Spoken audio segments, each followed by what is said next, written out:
Hi, this is Linda, and I understand that Obama did a commencement speech at um, the Ohio State University, and that was on May 5th.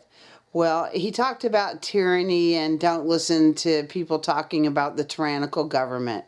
Well, May 4th, now I don't know if this is by coincidence that they did this, in 1970, there was something that happened in Ohio at Kent State that was very tyrannical. So I don't know how these people in Ohio can ever forget this. And I'm just going to show you, for those younger ones that don't know, and my age, well, we do know. But here you go.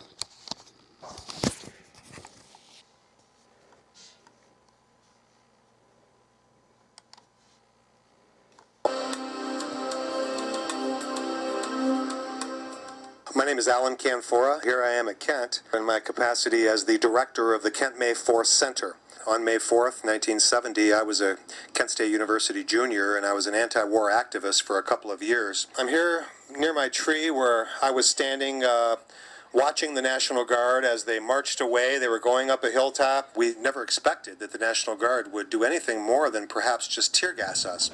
And when they did start tear gassing, we ran away. So instead of us having a confrontation on the Kent State Commons, we were chased to the other side of the hill. These 76 men reached the top of the hill. Suddenly on the right flank, I saw about a dozen men. These dozen men stopped simultaneously, turned, raised their weapons, and they began to shoot. Immediately, I thought they must be firing blanks. There was just no reason for them to shoot. The closest student to them was 60 feet away.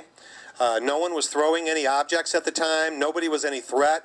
It looked like a retreat. They were marching away. It looked like they were going back where they had come from. But suddenly they stopped and they turned and they started shooting. It was an unbelievable, surreal moment. When I jumped behind the tree, I knelt. Immediately, I felt a bullet pass through my right wrist.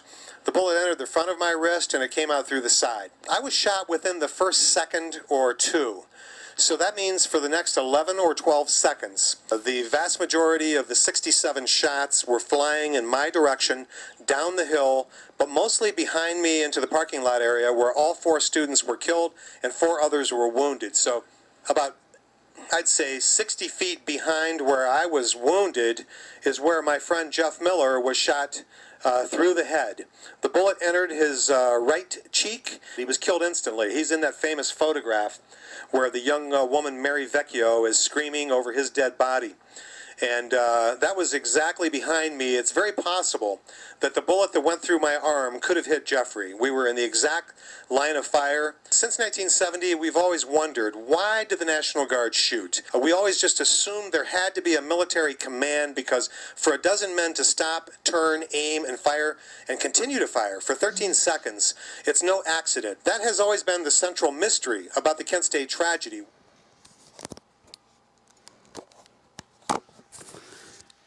Okay, guys, Kent State happened May 4th, 1970. He does a commencement speech May 5th at Ohio State University talking about tyranny. Well, you know, I hope it doesn't fly well. I'm going to debunk you, Obama. You're insane, or you've got a cognitive dissonance disorder. We're not going to forget Kent State and what you did in Ohio. Peace, love, no fear, and yeah, this is getting insane.